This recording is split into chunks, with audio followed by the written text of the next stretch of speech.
Alright, hey, what's up guys? Shawn here, Saltwater H20 Customs. We're going to add another addition to the Lunkerdog Hogleg series today. Me and Jeff been designing this 7-foot Snook and Tarpon, large mullet, large pilchard. We're really trying to design this rod towards the upper echelon of Snook and Tarpon fishing. Something you can really pull on, something you can toss big baits with, not have to worry about giving away any kind of quality for quantity. Alright, so today what we're going to do is we're going to go ahead and add the Lunkerdog sticker to the Hogleg and the actual Run That Dog sticker. What we're going to do is we're going to go ahead and take it. What we do is I get these manufactured from one of the sticker companies in town here. Got it with Jeff's exact font, the whole 9 yards. And what I've done is I've measured off here exactly where I want the sticker to go. We're going to apply it to the rod, and then we're going to apply a coat of epoxy over it and do a finish coat on these rods so we can get them out to you guys this week, hopefully. So what we're going to do is we're going to lay this right there in the inner lay. Try to make it as straight as we can. Nice and clean.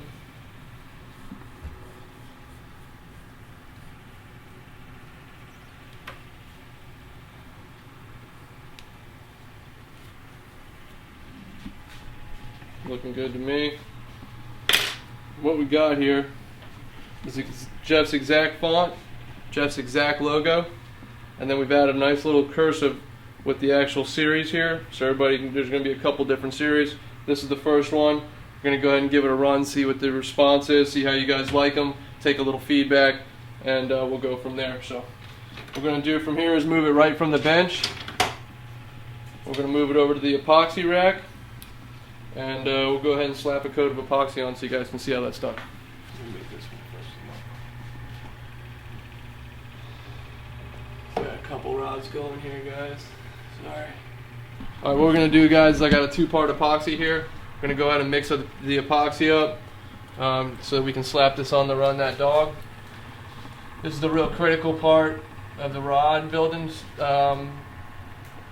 stuff here is the finish coat, the last coat of epoxy. That way you don't get a bunch of scratches, a bunch of nicks, dings, beat your blank up real bad. It also covers up your guide wraps and all your sticker work. Really a difference between good rod wrappers and just a mediocre rod wrapper. If it's off just the littlest slightest bit, you'll get a rubbery or even a soft finish, which will allow your blank to get scratched easy and take a real harsh beating. Let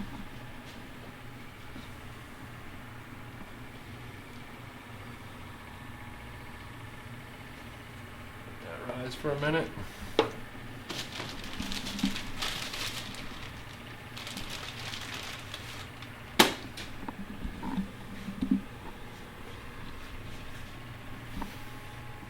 Alright, now we got our equal parts. We're just going to mix it up nice.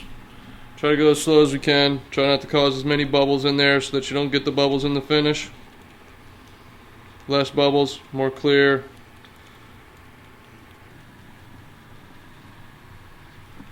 Scraping the walls, scraping the bottoms.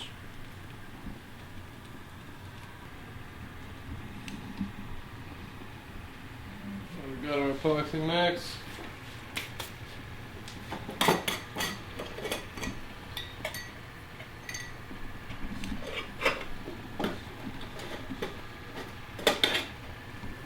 Use a real high quality brush.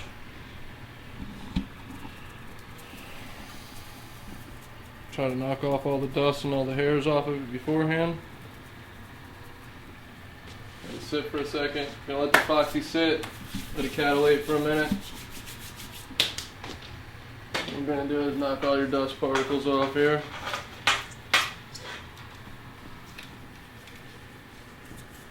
Make sure our stickers are nice and laid down even and flat. Make sure we got no dust around the grip.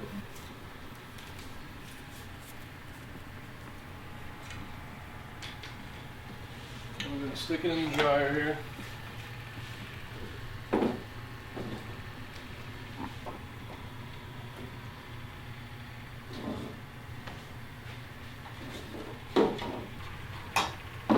don't get any extra non-needed scratches here. Stick a paper towel under there. And what we're going to do is just get a propane torch, and I'll light it up. We're going to go ahead and dust the rod off here. We're going to dust the whole blank. We're going to put a finish coat over the whole blank to protect it.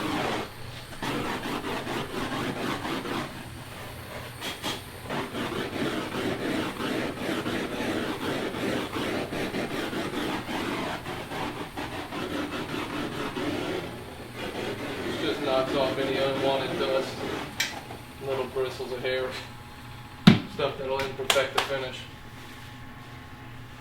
Now what we're going to do, I'm going to lay a nice finish coat on here.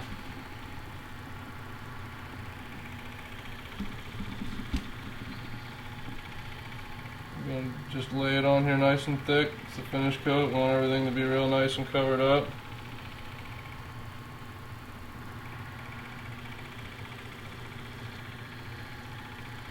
We'll start with the sticker, put a nice coat over the sticker, and then we'll come back and put an actual second coat over the sticker so it's real nice, so I know all the edges are sealed, won't lift in the end. In these areas where we don't have the guides and we just have the actual blank, I'm going to put a real nice thick coat also. Push a real heavy coat over it, make sure that it's all covered up. That'll prevent you from getting scratches and nicks and dings like we talked about earlier. And I try to just move the brush around a couple different angles, keep all the epoxy off the guide that you can, but definitely secure the guide foot all the way around so you don't get salt water up underneath there, which will keep your guide feet from rusting and actually prevent the frames from cracking over time. Some guys try to be too clean, they don't get enough epoxy close enough to the frame, actually allows salt water to seep up underneath the guide feet, which will cause, like we talked about, real heavy rusting and corrosion in there. And then you'll get your guide feet to start cracking and actually upseating, which means where they detach from the blank and then start to pop through your thread as your rod bends when you're fighting a fish or you're snagged on the bottom, whichever one it is. One of the biggest mistakes with other rod wrappers is I see they use cheap brushes for their finish. And yeah, you may get a decent looking finish out of a cheap brush. If you use a more expensive, softer bristle brush, you can move the epoxy a lot faster and a lot smoother. Alright, so we're just spreading a nice even coat here, trying to keep everything as even and as smooth as we can. No holidays. Try to keep all the dust down. Really get some good epoxy around these guide feet without getting it on the frame.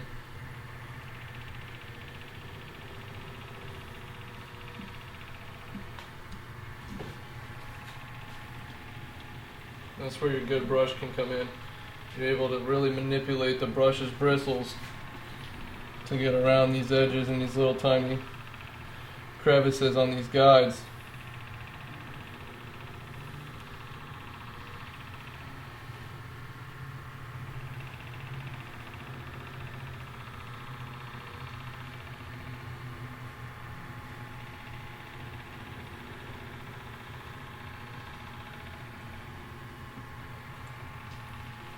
You notice we don't get a real high buildup like you'll catch on a production rod underneath the guide feet.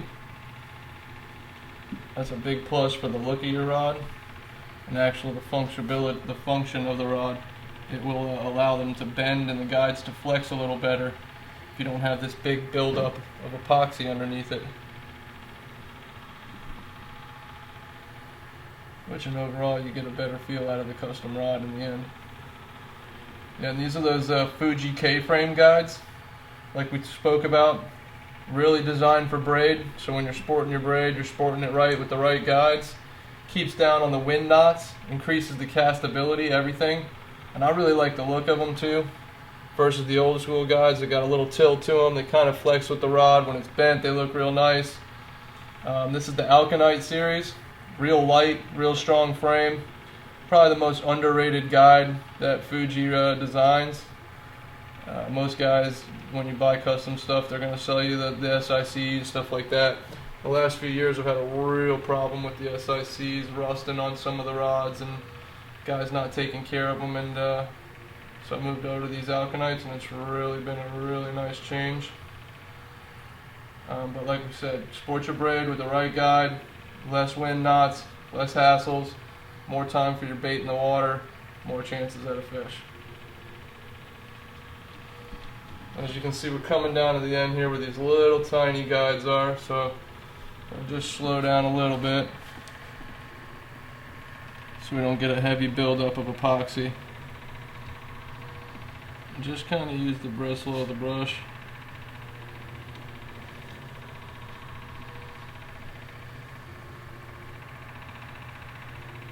Just the points, I'm just going to stick them under there. And go right off the edge here with the epoxy.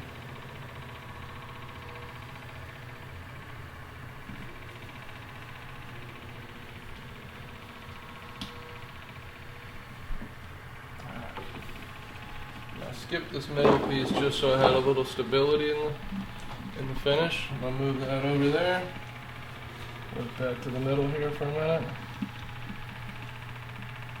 See, the blank starts jumping around a little. Really get a nice glass finish out of this if we can. And what we're going to do is go ahead and work back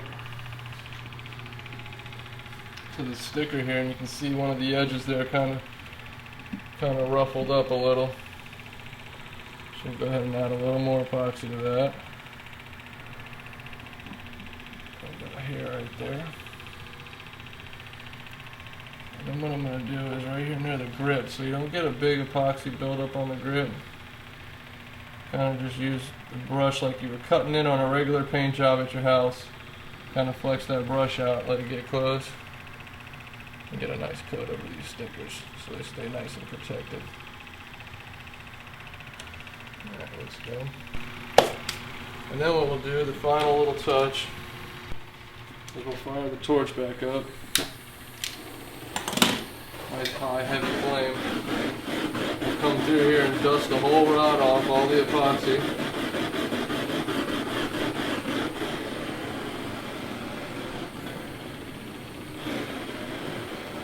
What that does is it actually pops out all the bubbles, any epoxy bubbles that are in there from the air being trapped underneath the finish, and really starts to get the viscosity of the epoxy at an upper level.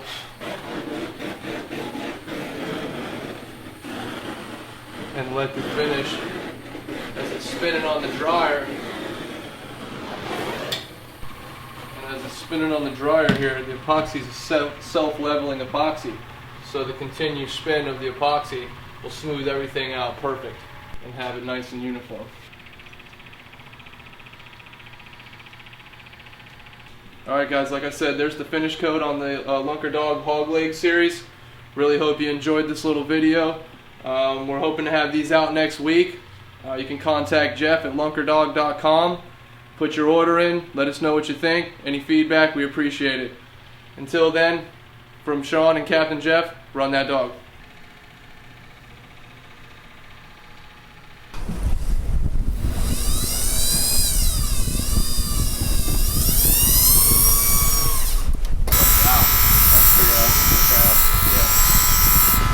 I'm applying the guide to the blank here. What we're going to do is we're actually going to stick that one right here on the rod. Get it real nice and straight there. You can see how that pops on that black. It's going to look really nice. Hey, you want to get a bend on the same way too? While you're here? I mean, you guys can see, man, we're not taking it light. Jesus, dude!